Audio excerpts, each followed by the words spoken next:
কুরবানি কয়টা করা জায়েজ আছে? প্রিয় বন্ধুগণ, কুরবানি দেখেন সাধারণভাবে যদি আপনার সম্পদ থাকে, আল্লাহ রসুল সাল্লাল্লাহু আলাইহি ওয়াসাল্লাম বলছেন একটা কুরবানি করলেই হবে।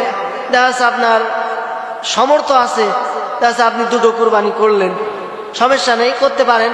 কিন্তু একদিকে খেয়াল রাখতে হবে, ইন্নাল মুবাদ্দিরিনা কানু ইখওয়ানাশ শায়াতিন, আপনার অর্থ সম্পদ যাতে অপচয় না হয়। একটা করলেই যথেষ্ট। যদি আপনি গরু দেন একটা করতে পারেন, উট দেন একটা করতে পারেন, আপনার ইচ্ছা।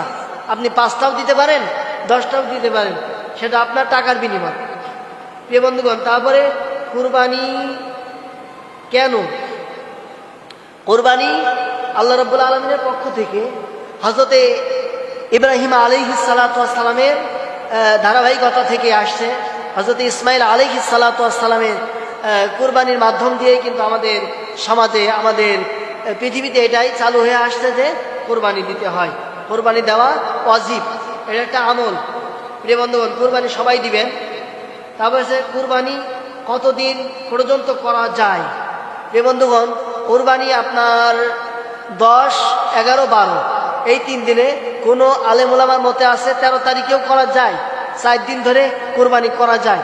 প্রিয় বন্ধুগণ, কুরবানি করতে হবে 10 তারিখ এবং 11 তারিখ, 12 তারিখ এই 3 দিনে আমাদের বাংলাদেশ এবং পাকিস্তান বিভিন্ন দেশে এটাই চালু হয়ে আসছে যে 3 দিনেই আর কি কুরবানি করবেন।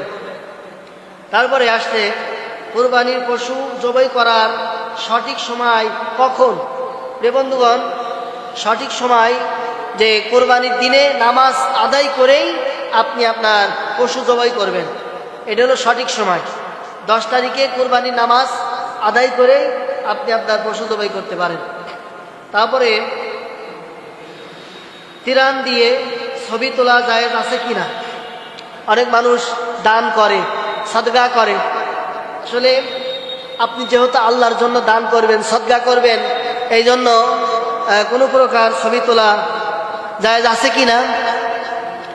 দেখা যাচ্ছে অনেক মানুষ বিদেশ থেকে টাকা পাঠায়, অনেক মানুষ দান করে, সেই ক্ষেত্রে আপনি একটা ছবি তুলতে পারেন, কোনো সমস্যা নেই। কিন্তু অনর্থক ছবি তোলা ইসলাম নিষেধ করেছেন। প্রিয় বন্ধুগণ, কোন কোন পশু দিয়া কুরবানি করা জায়েজ আছে? দেখেন কোন কোন পশু দিয়া কুরবানি করা জায়েজ আছে, এটা একটু জটিল মাসআলা যে 6টি প্রাণীর কথা, 6টি পশুর কথা আল্লাহর হাবিব সাল্লাল্লাহু আলাইহি ওয়াসাল্লাম বলেছেন। প্রথম নম্বরে উট, দ্বিতীয় নম্বরে গরু, তৃতীয় নম্বরে মহিষ, চতুর্থ নম্বরে দুম্বা, তারপর দেখা যাচ্ছে আপনার 5ম নম্বরে ভেড়া, 6ষ্ঠ নম্বরে আপনার ছাগল। এই 6টা প্রাণী দিয়েই কোরবানি করা জায়েজ আছে। তারপরে আসেন দেখেন কোরবানির গোশত অমুসলিমদেরকে দেওয়া জায়েজ আছে কি না। এখানে দেখেন অনেক জটিল একটা প্রশ্ন যে কুরবানির গোশত আপনার ভাগের থেকে আপনি অমুসলিমকে দিতে পারবেন কিনা, হিন্দুদেরকে দিতে পারবেন কিনা। হ্যাঁ, কুরবানির গোশত অমুসলিমকে দেওয়া যাবে। মুসলমানদেরকে আগে আপনার আহাল পরিবার, আপনার আত্মীয় স্বজন, আপনার এলাকা মহল্লায় যদি কোনো মুসলমান বাদ থাকে, বাদ দিয়ে কিন্তু দেওয়া যাবে না, সকলকে দিতে হবে। দেওয়ার পরে যদি বেঁচে থাকে, দেখা যাচ্ছে অনেক মানুষের যে পৃথিবীর বুকে চলার জন্য শুধু যে মুসলমানদের সাথে একটা সম্পর্ক থাকবে না, হিন্দুদের সাথে অনেক মানুষের অনেক একটা গভীর কালেকশন হয়। প্রিয় বন্ধুগণ, ইসলাম অমুসলিমকেও দেওয়ার ঘোষণা দিয়েছে, দিতে পারবেন, কোনো সমস্যা নেই। তারপরে দেখেন কুরবানির গোশত 3 দিনের বেশি রাখা যাবে, জায়েজ আছে কি না। প্রিয় বন্ধুগণ, আমাদের এই যে প্রচলনটা আছে 3 দিনের বেশি থাকলে কোনো সমস্যা নাই, আপনার ইচ্ছা, আপনি মাস ধরেও খেতে পারেন। কিন্তু আগে আপনার দেখতে হবে যে আপনার ফ্যামিলি কি পেয়েছে কিনা। 3 দিনের বেশি রাখলে কোনো সমস্যা নাই, ইসলাম জায়েজ করেছেন, 3 দিনের বেশি রাখা যাবে। আপনার ইচ্ছা, আপনি দেখা যাচ্ছে কুরবানি করেছেন, আপনার লোক নাই, আপনি ফ্রিজে রেখে দিবেন, আপনার ইচ্ছা, আপনি যেখানে রাখতে পারেন। 3 দিনের বেশি গেলে কোনো সমস্যা নাই। তারপরে আসেন কুরবানির গোশত দিয়া দিনের প্রথম খাবার খাওয়া সঠিক না। আল্লাহ রসুল সাল্লাল্লাহু আলাইহি ওয়াসাল্লাম কুরবানির দিন ঈদের নামাজ আদায় করেই কুরবানি করতেন। কুরবানি করে আপনার সকালে কিছু খাতেন না। কুরবানির সকালে রসুল সাল্লাল্লাহু আলাইহি ওয়াসাল্লাম কিছু খাইতেন না। হাদিসে প্রমাণ, তিনি নামাজ পড়ে এসেই আগে পশু জবাই করে কুরবানি করার পরে সেই গোশত দিয়া দিনের প্রথম খানা খাইতেন। তারপরে আসেন কুরবানির গোশত দিয়া কসাইকে এবং পারিশ্রমিক দেওয়া যাবে কি না। অনেক মানুষ আমরা এইটাই ভুল করি যে কুরবানির গোশত দিয়া আমরা কসাইকে শ্রমিক দিয়ে থাকি, মানে কসাইয়ের প্রতিদান দিয়ে থাকি। কিন্তু না, কসাইয়ের সাথে আগে কথা বলে নিতে হবে। আল্লাহ রাসূল সাল্লাল্লাহু আলাইহি ওয়াসাল্লাম বলেছেন কুরবানির গোশত কোনো কসাইকে দেওয়া যাবে না, এবং আপনার যারা কাজ করবে তাদেরকেও দেওয়া যাবে না। আল্লাহ রাসূল সাল্লাল্লাহু আলাইহি ওয়াসাল্লাম নিষেধ করেছেন। যেহেতু ওই কুরবানি আপনি আল্লাহর রাস্তায় দিচ্ছেন, আল্লাহর জন্য দান করেছেন, আল্লাহ আপনাকে ওটা দিয়েছে, আল্লাহর জন্য তো আপনি লিল্লাহিত করে দিয়েছেন, এটা আল্লাহ আপনাকে দিয়েছে, এই জন্য ওটা আপনি ভক্ষণ করবেন। এই জন্য আগে কুরবানি কসাইদের সাথে আগে দরদাম করে নিতে হবে যে ভাই আপনার আমি কোনো গোশত দিতে পারবো না, আপনাকে আমি শুধু টাকা দেব। অনেক মানুষ আছে যে টাকা একটু কম দিলে কোনো সমস্যা নেই, দেখা যাচ্ছে আপনার 2-3 কেজি গোশত 5 কেজি গোশত দিয়ে দিলি 1,500-2 হাজার টাকা, দেখা যাচ্ছে ওই হিসেব করে কসাইরা আপনার করে। প্রিয় বন্ধুগণ, কসাইদের সাথে আগে কথা বলে নিতে হবে।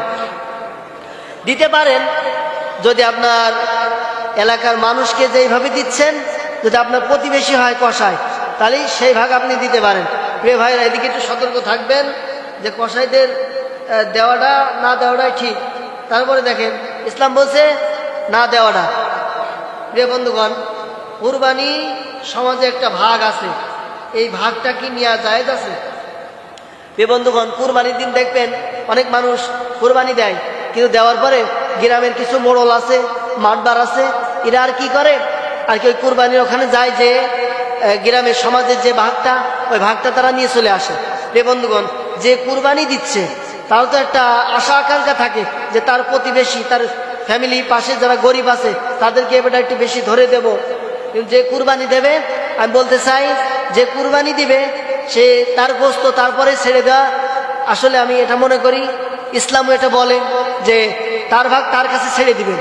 প্রিয় বন্ধু, সে যদি দিতে চাই দেবে, সমস্যা নাই।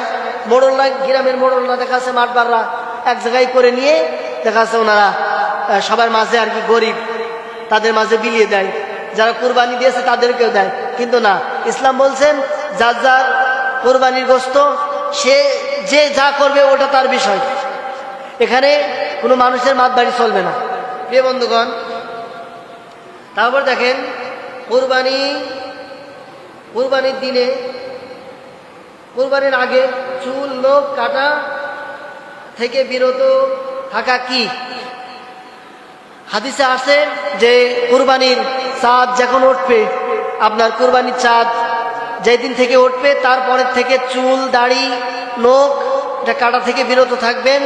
যে দেখা যাচ্ছে আপনার কুরবানির দিন গরুর চামড়া, দেখা যাচ্ছে আপনার গায়ে যে পশম, যে নখ, এর ওজন করে আল্লাহ রাব্বুল আলামিন আপনার আমল নামায় সওয়াব দিবেন। তাই দেখেন প্রিয় বন্ধুগণ, এই কাটা থেকে বড় একটা আমল, তাছাড়া আপনারা কাটা থেকে বিরত থাকবেন। কাটা থেকে আমাদেরকে বিরত থাকতে হবে।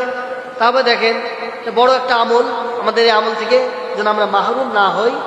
প্রিয় বন্ধুগণ, তারপরে দেখেন কয়েকজন মিলে কোরবানির ভাগ করে দেওয়া জায়েজ আছে কিনা। এখন দেখেন পশু, আল্লাহ রাসূল সাল্লাল্লাহু আলাইহি ওয়াসাল্লাম বলছেন যে উট, মহিষ এবং গরু, এই 3টা পশুতে 7 ভাগ করা জায়েজ আছে।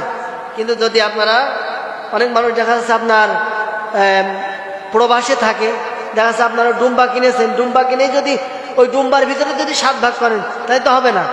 দেখা যাচ্ছে আপনার গরু কিনতে হবে, অনেক মানুষের সামর্থ্য নেই। দেখা যাচ্ছে অনেক মানুষ আছে আপনার প্রবাসে যারা, দেখা যাচ্ছে ডুম্বা, ছাগল এসব কিনে দেখা যাচ্ছে 7 ভাগ আছে না, এটা তো একদম জুলুম হয়ে যাবে।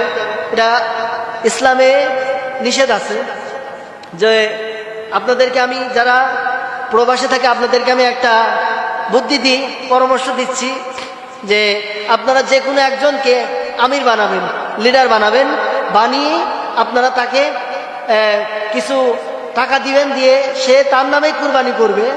এদিকে দেখা যাচ্ছে আপনারা তাকে টাকা দিয়ে সহযোগিতা করলেন, এর সওয়াব আপনার আমল নামায় পৌঁছে যাবে, এর সওয়াব পাবেন, সাথে আপনার গোশত খাওয়াও হবে। তবে দেখেন অনেক মানুষ বলে যে যদি আপনারা 5-6 জন মিলে 7 জন মিলে যদি করেন শুধু গোশত খাওয়া হবে, কিন্তু কুরবানির কোনো সওয়াব হবে না। আর যদি এইটা করেন কয়েকজন মিলে যদি তাকে টাকা দিয়ে যদি তাকে তার নামে যদি করান একটা কুরবানি, দেখা যাচ্ছে আপনারা সওয়াব পাবেন। প্রিয় বন্ধুগণ, এইটা আপনারা একটু লক্ষ্য করবেন। কাউকে খুশি করার জন্য তার নামে কুরবানি দেওয়া যাবে কি না? না, কাউকে খুশি করে কুরবানি দেওয়া যাবে না, কারোর নামে কুরবানি দেওয়া যাবে না। নাম শুধু হবে একজনের, কুল ইন্না সলাতি ওয়া নুসুকি ওয়া মাহইয়ায়া ওয়া মামাতি লিল্লাহি রাব্বিল আলামিন। আল্লাহর কোরআন বলেন যে তোমার নামাজ, তোমার কুরবানি, তোমার হায়াত, তোমার মউত সব হবে একজনের জন্য, আল্লাহর জন্য। কারোর নামে কুরবানি দেওয়া জায়েজ না। তবে দেখেন কার নামে কুরবানি দেওয়া উচিত। কুরবানি দেওয়া কার নামে? আল্লাহর নামে কুরবানি দেওয়া উচিত। আল্লাহর নামে আপনি কুরবানি দিবেন। আল্লাহ ব্যতীত কোনো নামে দিলে ওটা কুরবানি হবে না। তবে দেখেন মানে আপনার অনেক মানুষ আছে গাভী দিয়া এবং কুরবানি করে, সেই কুরবানি দেওয়া যাবে কিনা? গাভী, তারপরে আপনার দেখা যাচ্ছে আপনার গর্ভবতী, এইসব বিভিন্ন রকম উট, মহিষ, তারপর আপনার গরু, দুটো দিয়ে আপনার কুরবানি দেওয়া যাবে। গাভী দিয়েও দেওয়া যাবে এবং আমরা যেটা বলে থাকি এড়ে দিয়েও দেওয়া যাবে, এটা জায়েজ আছে। প্রিয় বন্ধুগণ, গাভীর ভিতরে একটা শর্ত আছে যে গাভী যখন আপনি কুরবানি দিবেন, ওই গাভীর ভিতর যদি পশু থাকে, যদি কোনো বাচ্চা থাকে, বাছুর থাকে, তাহলে ওই গাভী দিয়ে আপনি কুরবানি দিবেন না। ওই গাভী দিয়ে কুরবানি দেওয়া জায়েজ নাই। কি জন্য জায়েজ নাই? যে আপনি কুরবানি দিচ্ছেন ঠিক আছে, কিন্তু আল্লাহ হাবিব সাল্লাল্লাহু আলাইহি ওয়াসাল্লাম বলছেন যে পশুটার ভিতরে কোনো নিখুঁত যেন কোনো ঝামেলা না থাকে। তো দেখা যাচ্ছে একটা পশু তার ভিতরে রয়েছে গর্ভবতী, সেটাকে আপনি কুরবানি দিতে পারবেন না। তারপরে দেখেন যে আপনি টাকা ধার করে কুরবানি দিতে পারবেন কিনা।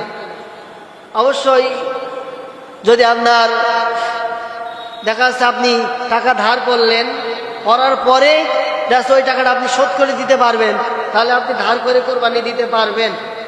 তারপরে দেখেন আমাদের সমাজে একটা প্রচলন আছে যে দাঁত এবং শিং দেখে কুরবানি পশু বয়স নির্ণয় করে আর কি কেনা উচিত কিনা। অবশ্যই আপনি দাঁত দেখবেন, শিং দেখবেন, সব কিছু সুস্থ আছে কিনা, তারপরে আপনি ক্রয় করবেন, এটা ইসলাম জায়েজ করেছে। তারপরে দেখেন পরিবারের সবাই মিলে একটা কুরবানি দিতে পারবো কি না। যার পরে যেই কুরবানি, পরিবার কি বোঝায়? পরিবার দেখা যাচ্ছে আপনার স্বামী স্ত্রীর একটা সন্তান, এটা একটা পরিবার। কিন্তু দেখা যাচ্ছে 14 গোষ্ঠী মিলে যদি আপনি একা কুরবানি দেন, ওটা তো হবে না। পরিবার কাকে বলে? যে বাপ মা সন্তান, এটা হলো একটা পরিবার। এই পরিবার থেকে আপনি চাইলে একা কুরবানি দিতে পারবেন, সমস্যা নেই, ইসলাম জায়েজ করেছে। তারপরে দেখেন পশুর বয়স কত হলে কুরবানি দেওয়া যাবে। পশু বয়স উট আপনার 5 বছর, 5 বছরের নিচে যদি হয় সেটা কুরবানি হবে না। এমনি খাওয়ার জন্য আপনি জবে করতে পারেন। তারপরে আপনার গরু মহিষ 2 বছর করে, এই 2 বছরের নিচে হলে আপনি গরু মহিষ কুরবানি দিতে পারবেন না। ছাগল, দুম্বা, ভেড়া এটা 1 বছর করে। তারপরে দেখেন যে রাত্রে বেলায় কুরবানি দেওয়া জায়েজ আছে কিনা। রাত্রে বেলায় কুরবানি দেওয়া অধিকাংশ আলেম ওলামা বলেছেন রাত্রে বেলায় কুরবানি দেওয়া জায়েজ নাই। কি জন্য? রাত্রে বেলায় অনেক সময় দেখা যাচ্ছে আপনার দিনে যে আলোটা আমরা পাই, রাত্রে কিন্তু এই আলোটা আমরা পাই না। অনেক সময় দেখা যাচ্ছে পশুর শির কাটতে বা গলা কাটতে অনেক অসুবিধা হয়। যদি আপনার পর্যাপ্ত পরিমাণ যদি আলোর ব্যবস্থা থাকে, তাহলে আপনি রাত্রে কুরবানি দিতে পারবেন। ইসলাম বলছে রাত্রেবেলা কুরবানি না দেওয়াটাই সঠিক। তারপর দেখেন ভাগে কুরবানি দেওয়া জায়েজ আছে কিনা। অবশ্যই ভাগে কুরবানি দেওয়া জায়েজ আছে। অনেক আলেমুলামার মতে অনেকে বলেছে ভাগে কোরবানি দেওয়া জায়েজ নাই, অনেক আলেমুলামা বলেছে ভাগে কোরবানি দেওয়া জায়েজ আছে। আমরা আমাদের অধিকাংশ আলেমুলামাই বলছেন ভাগে কোরবানি দেওয়া জায়েজ আছে। প্রিয় বন্ধুগণ, তারপরে দেখেন কোরবানির গোশত দিয়া বিবাহত কোরবানির গোশত দিয়ে আর কি বউ ভাত করা যাবে কি না। অনেক মানুষ দেখা যাচ্ছে কোরবানির সামনে করে ছেলে সন্তান মেয়ে সন্তানকে বিয়ে দেয়, দিয়ে দেখা যাচ্ছে আত্মীয় স্বজন ওই কোরবানির গোশত দিয়ে আর কি তাদেরকে বিদায় করা হয়। প্রিয় বন্ধুগণ, দেওয়া জায়েজ আছে, দিতে পারেন, সমস্যা নাই। তারপরে দেখেন কোরবানির গোশত কয় ভাগ করার নিয়ম। প্রিয় বন্ধুগণ, কুরবানির গোশত হলো আপনি কয় ভাগ করবেন? 3 ভাগ করার নিয়ম আছে। আল্লাহ রাসূল সাল্লাল্লাহু আলাইহি ওয়াসাল্লাম বলছেন যে 1 ভাগ নিজের জন্য, আর 1 ভাগ আত্মীয় স্বজনের জন্য, আর 1 ভাগ ওয়ান্তুমুল ফুকারা, যারা ফকির মিসকিন এতিম অসহায় এদেরকে আপনারা দিতে পারেন। তবে দেখেন লাস্ট নম্বর প্রশ্ন, এই কুরবানির গোশত দিয়া কোনো মানুষকে খুশি করা যায় আছে কিনা। প্রিয় বন্ধুগণ, কুরবানির গোশত দিয়া কোনো মানুষকে খুশি করা যায় আছে কিনা। অবশ্যই কোনো মানুষকে আপনি যদি কুরবানির গোশত দিয়া যদি খুশি করাতে পারেন তাহলে দিতে পারবেন, সমস্যা নাই, ইসলাম আপনাকে অনুমতি দিয়েছে। প্রিয় বন্ধুগণ, এই 30টি প্রশ্নের উত্তর দিয়েছি। আপনারা এর ভিতরে একটু গভীরভাবে লক্ষ্য করবেন, একটু চিন্তা করবেন। চিন্তা করলে আশা করি আপনারা বুঝতে পারবেন যে এই 30টি প্রশ্নের উত্তর আল্লাহ রাব্বুল আলামিন যেন আমাকে মানার তৌফিক দান করেন এবং আপনাদেরকে বুঝে মানার তৌফিক দান করেন। সকলে বলে আমিন।